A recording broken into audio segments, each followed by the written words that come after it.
and boom goes the dynamite. Hello, and welcome to another edition of Daily Dive here on YouTube, Twitter, and Facebook. For our awesome host, Renee Washington, who will be back tomorrow, I am producer Mike, also known as Michael Karvelis. It has been a fun week on the Daily Dive so far, and today we've got two guests on. It's going to be NLL analyst Brian Shanahan talking to us about who should be league MVP and also the Georgia Swarm.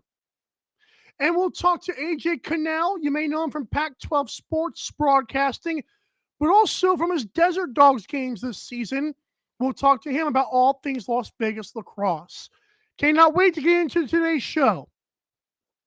Our first topic, though, is going to be our top story presented by our Daily Dive store. Go to the link tree in our bios and find the best in merchandise, all with the Daily Dive logo on it.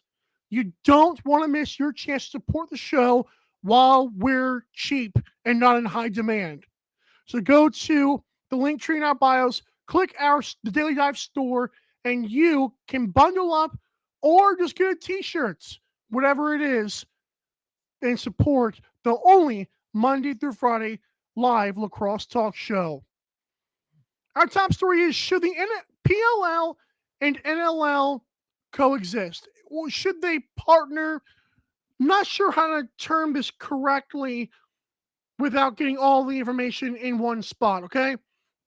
And the reason I thought this should come up, and I'll actually talk about this with Brian Shanahan as well, who would know more about than I would, and because Paul Rabel, whoever you say that guy's name, not that I care at this point in his life, but Paul Rabel said 6 days ago, so almost a week ago, on Twitter, lacrosse season officially starts tomorrow. Who is Paul Rabel? Paul, who I'll say so I don't mispronounce his last name over and over again, is an NLL champion from the year 2010 with the Washington Stealth, and he scored 161 career points. Not bad, not all-time great. Has a brother that he co-owns the PLL with, the Premier Lacrosse League, a league that does not get a lot of love on our show, and most of that is because it doesn't need any love. It already gets all the love in the world. I will admit, from a personal perspective here, so you'll see where I'm coming from, the first lacrosse I ever watched was the field game. It was the game that's not in an arena, obviously. Field lacrosse is slower. Field lacrosse is also, to me, not as physical as what I've seen with box lacrosse in the NLL. I would watch on ESPN like the Duke games sometimes when college season would roll around about this time. And I was like, oh, that's a pretty cool sport. Never thought anything of it. Then I would watch highlights of the NLL, and I was like, well, that looks different than what I saw. It's pretty cool, but didn't know what I was looking at yet. So Paul Rabel believes he is the savior of this sport.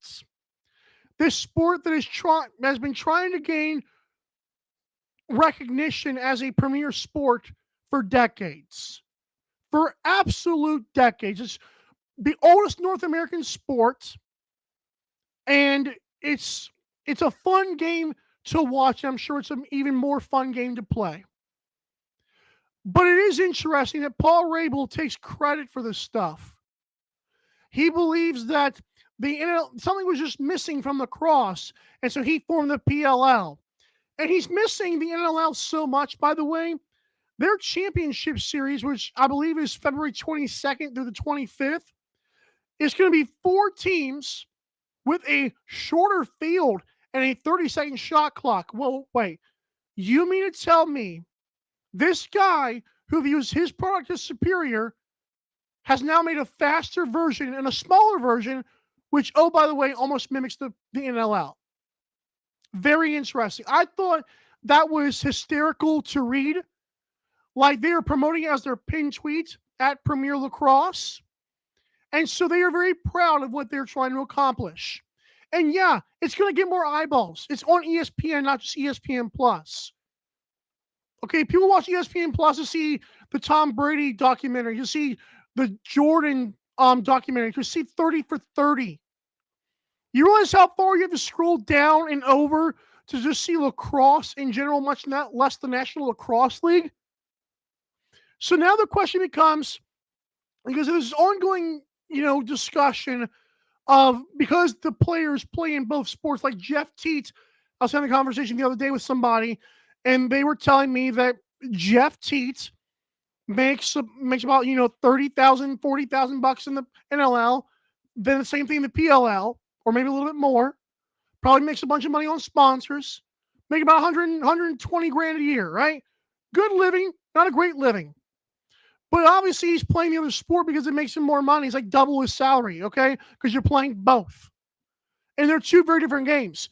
I believe they both can coexist as sports in general, because obviously one of them is not going away from the other one. But I also think this is all on Paul Rabel. When this man, a week ago, goes on Twitter and casually says in a reply, lacrosse season officially starts tomorrow, it makes you scratch your head about how badly he wants this. Because obviously, when you have stars from both leagues playing in both leagues, it is kind of hard to not say, well, maybe we can work something out here. But this guy obviously does not want anything to happen. He wants to view it as he's the savior of lacrosse, and it's all up to him. Remember, the guy who, yes, is an NLL championship, has 161 career points, but his new promotion is basically box lacrosse by shortening the field with a shot clock. Are you kidding me? Why not just get ideas from the? I don't understand why he needs to do that, and then why he needs to say what he says. That like it's all fine and dandy. Fans need lacrosse. I believe it's a very intriguing and entertaining sport. I'm a guy who likes basketball and football. I can get into hockey if I give it time.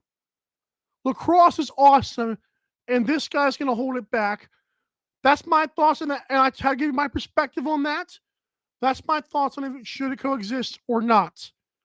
Personally, I prefer the NLL, but personally, I also don't like Paul Rabel, however you say that last name. Not that I care at this point after what he said. Alrighty, when we come back, it's our first guest of the show. It's NLL analyst and former NLL player, Brian Shanahan. We'll talk to him next about all things going on, and plus about what I just talked about, which is very intriguing as well. We'll be right back.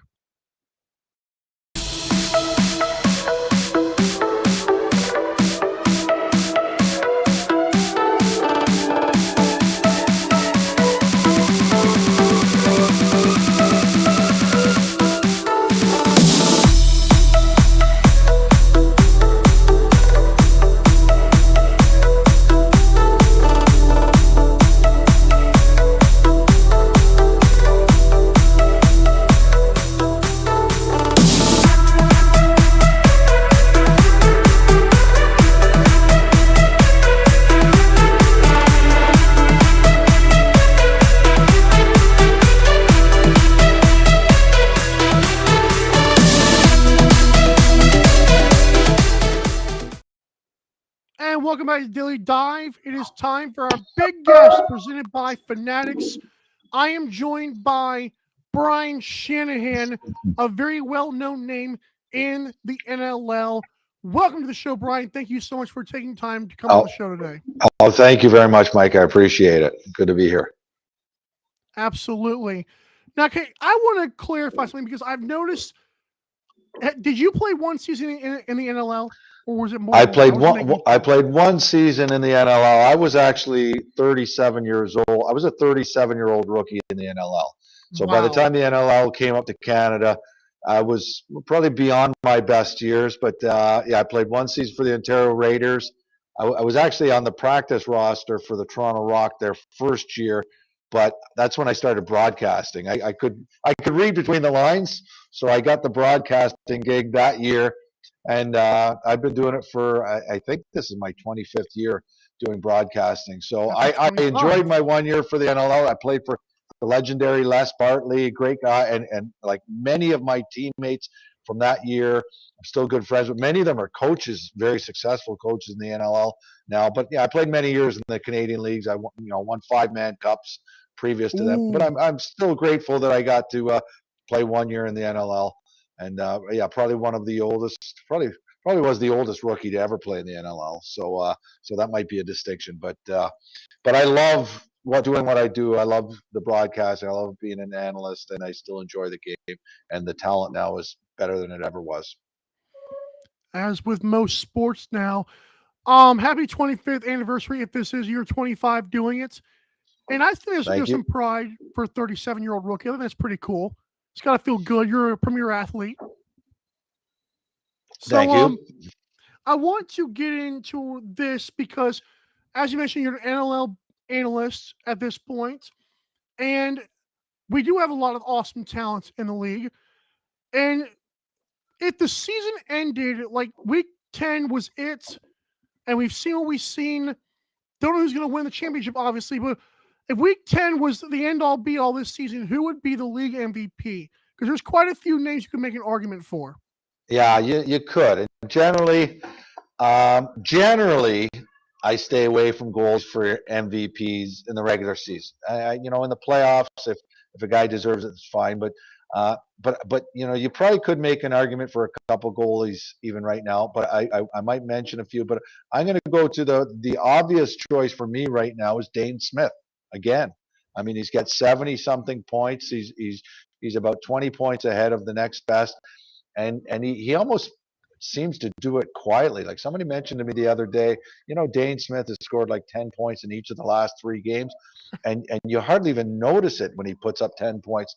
And I know he's won it twice before. He won it last season, but I think at this rate, if you had to give, and his team is in first place. That's the other thing that for me, you will have arguments of MVP, who's the most valuable player to his team or who is the best player in the league. And I actually lean more towards a bit of both, but I would never give the MVP to somebody on that team, even if that team, even if it was an obvious choice of they're on that team. So I'm not going to give an MVP to a last place team. So if I were doing that, not that it's a last place team, but Jeff Teat, you have to talk about him. As good as he is a legitimate MVP in his team and one of the guys in the league. But if his team were competing for first place, I would definitely put him in the running too. Tom Schreiber, I think he's got to be in the argument for the points he's putting up for the Toronto Rock.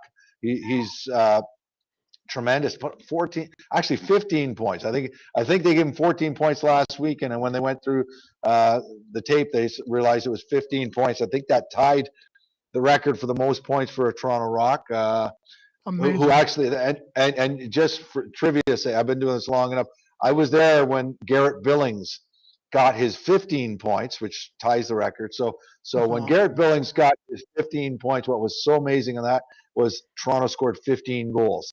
He had 15 points on 15 goals in a I can't remember what it was, like a 15-12 victory over Buffalo. So that was an amazing night, but it was also an amazing night for Schreiber last week. I think he is he's another one of these guys who's always going to be in the running for MVP. And I will give a nod to a couple of goalies because Matt Vince is playing very well for Buffalo. I think Dylan Ward on Colorado. I think Colorado won the championship last year because Dylan Ward is a fantastic goalie. But I think Nick Rose has to get some props too. He's putting in a great year again for the Toronto Rock. I think he leads goalies and goals against average, save percentage, having a fantastic year. So I think there's people you could consider. But if you ask me for one choice, and I go only make one choice, it's Dane Smith. If Josh Byrne had played those games, because I feel like Dane Smith really pulled away when Josh Byrne went down, unfortunately, because that's like his running mate and his best friend. Yeah. If Dane Smith had Josh Byrne at those times, would you give it to a goalie at that point, or would it still be Dane Smith? You know what? Like that's a good argument. If you've got two guys in a team with a ridiculous amount of points, Ooh, sometimes they cancel each other out in that argument, and I've seen it happen in the past where it's just like, how can you say this guy's an MVP when, his teammate is just behind him?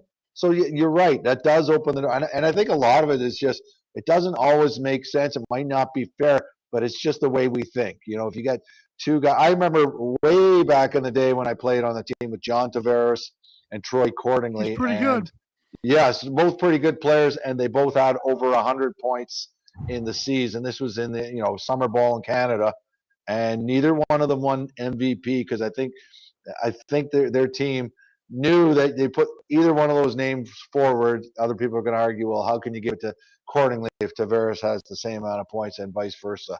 So Right. yeah, sometimes they knock each other off. So I think that's where you consider other people. And yeah, Matt Vince is always going to be a name that you will put in the running for Buffalo Bandits if they continue to have the success they're having. I have a side point to ask you that I may not have prepared you for, but you mentioned John No problem. Tavares, and obviously doing a good job coaching right now, but was a fantastic player as well in the NLL. And the only person I could see that I would maybe give like an NLL GOAT nod to would be Matt Vince if you're like a goalie guy. Like if you support the goalies game. Is John Tavares the NLL GOAT? Because we got in a conversation because of LeBron James passing Kareem, excuse me, the scoring title. So would John Tavares be the NLL GOAT? I think so, but I think there's a few other guys who are in the running as well. But I would give it to Tavares because of what he did was ridiculous and the longevity. But Yep. you've got to consider in the argument John Grant Jr. You got to consider Gary Gait. I mean, if you look at Gary Gait's numbers are ridiculous for a shortened period of time. He didn't, John Tavares played about 20 years. Gary was about half that time. But his numbers and goals per game and all that are just absolutely ridiculous. He was so dominant. And I remember early on in my broadcasting career, there was probably about 10 years in a row where there was not an MVP who was not named Tavares or Gait, and it was Paul Gait as well. It was Paul Gait, Gary Gait, Tavares for about 10 years in a row. And awesome. and those guys. So I would give it to Tavares, but no disrespect to the Gate brothers who were just behind and John Grant Jr. And I was reading something recently. Will anyone ever catch his numbers? And I think they will, because in the early days in the NLL, even the 1 year I played, it was an 12 game season. Sorry, earlier than that, it was an 8 game season. Oh So wow. we're up to 18 games, and that may increase. So yeah, those numbers. Records will be broken as the number of games played increase, and which I think is a great thing because 8 games is way too short, and Right. 18 might be the right number right about now, but if it went up to 24 or something like that, I'd be happy with that too. In fact, I'd love it if it was a 30, 40 game season and they're playing during the week, but I don't think we're ready for that yet. It's going to get there. We have to have more money coming for all that. But you guys That's deserve right. it, by the way. I've always said lacrosse players too stinking good to not get paid. We've seen eyeballs, and I think Alex Bouquet's interview helped out with that. I Oh do my have to ask. gosh, yeah. That was awesome. I do have to ask you this. The Georgia Swarm are 0-5, and speaking of great players, Lyle Thompson happens to be one of them. And ever since they won the championship in 2017, it just hasn't gone well. Like they've gotten worse and worse. Now they missed the playoffs last season they played, and then now they're 0-5. What would you do with Lyle Thompson? Would you start a rebuild and dump him off somewhere? And you know what? I think it's in the NLL than it is in other professional leagues. Like if you're talking about the same situation in the NHL, say, you're probably talking about a guy who's got a $5 million contract and you're paying too much money to say, unload that. But the NLL doesn't have that kind of money, so that's not a consideration. So I think what's a bigger factor is Lyle Thompson is still the face of that franchise. He is a very important face. You could argue he might be the face in the NLL. He's a great player. And I wouldn't, if I were them, And because of that, because he is such a class act, Lyle Thompson, I think it would disappoint the fans tremendously. And I think in the NLL you can rebound faster. And he's only 30 years old. So like, That's look true. at the numbers a guy like Callum Crawford up and has been putting up, and he's 38. So I think, a guy who was committed to the game as Lyle Thompson still has a lot of good years left in him. And, if they, I will also say for the record, they're the best 0-5 team I've ever seen. They've had some bad luck. They played Buffalo tight one game, and I think Buffalo, won it easily. But in the rematch, I think it was a 1-goal victory, Buffalo close, over yeah. Georgia, and they've had a lot of close games. Yeah, so I think they'll turn around. I do think they probably won't make the playoffs again. They'll probably get a good draft choice, but yeah, it doesn't take that long to rebound in the NLL. There's so many great players coming up. Obviously a guy like Jeff Teat, but not just Teat. Like a guy like Donville is putting up good numbers for Panthers. There's so many young players that are coming into the league NLL ready. I think they suffered. Yeah, they lost a few big names, and I think what's probably hurting them more than anything right now is that they lost Mike Poulin. I mean, they lost Randy Stotts was a part of their championship year. That was a big guy to lose, but I think more than anything is losing such a stable goalie like Mike Poulin. They haven't been able to replace him, or maybe what I should say is the young goalies are not where Poulin was yet. So that'll hurt them for a little while. But I don't think I would trade him if I were them, and I also don't think they will trade him. I think they love Lyle Thompson, and the ownership, the management. They love him, and I think the team loves him, and I don't think they want to destroy or lose the face of the franchise right now. And I like I said, I don't think they're going to rebound this year enough to make the playoffs. I could see them going on a bit of a run, but with a good draft choice, things could be different in a year. That's a great point about the NLL not having the money involved, and so the investment is there. And plus, you're probably selling tickets right now because of Lyle Thompson, anyways. So why I dump him agree. off? I agree. That's a I'm great sure point. I'm sure they love him there. Yeah. That's awesome. One more thing I want to ask you about, and I'll let you go. Paul Rabel, or Rabel, again, at this point, I don't care because of what he said. It is Rabel. Yeah. Okay. Yeah, okay. He said lacrosse season officially starts tomorrow. He said it a week ago. Knowing the NLL was where it was at in the season, what is your take on the PLL versus the NLL? Because I think that both leagues can coexist, but that's a fine line to walk, even though stars are in both leagues. What is your take on that? Yeah. Well, not surprisingly, I'm a bigger fan of box lacrosse in the NLL. Like I don't mind the summer field leagues. There was the MLL before them and PLL, and I like Paul Rabel. Like I've met him a number of times, but I do think you are right. They're trying to almost pretend the NLL does not exist. But I think they're in some ways they're hurting themselves.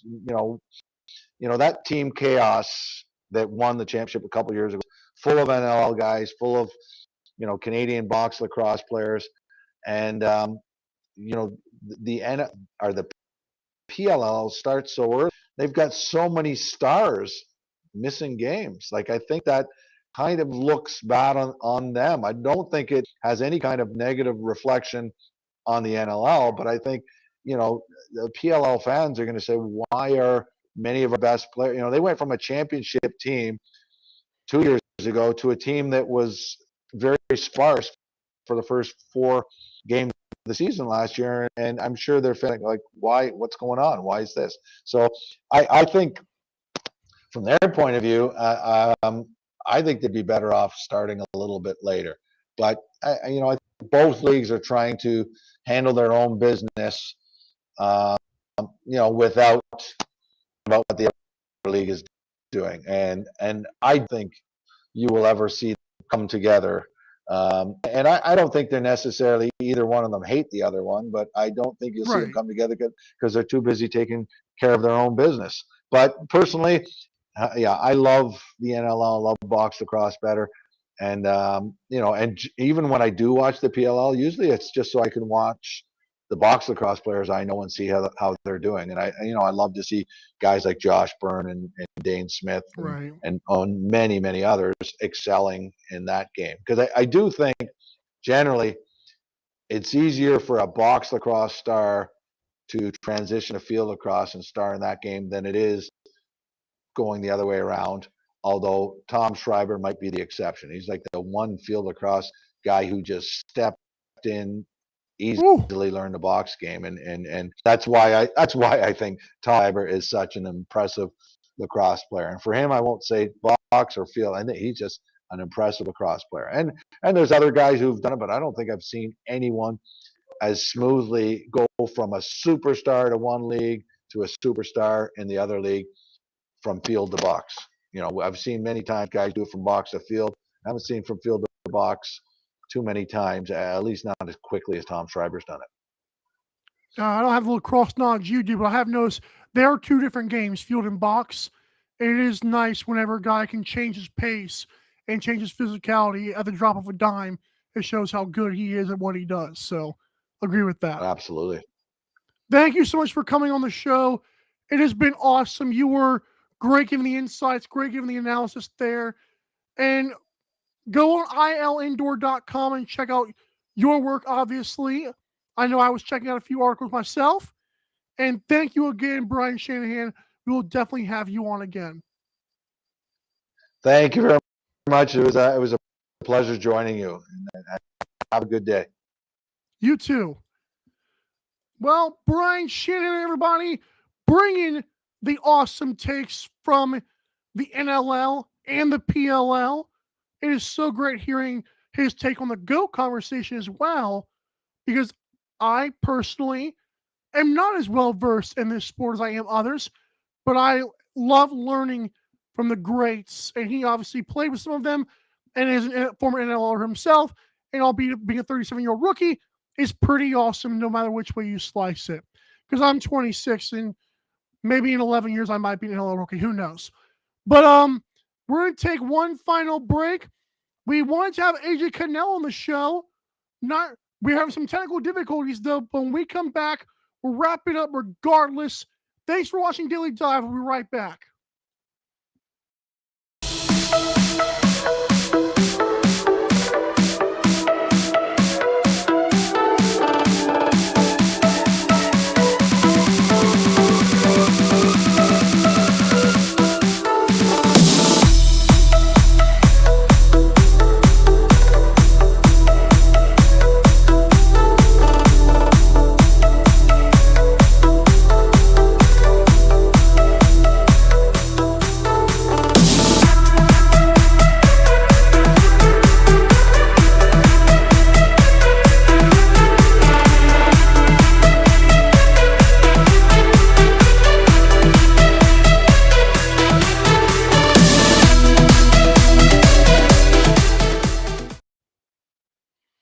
I just wanted to give a shout out to AJ Kanell.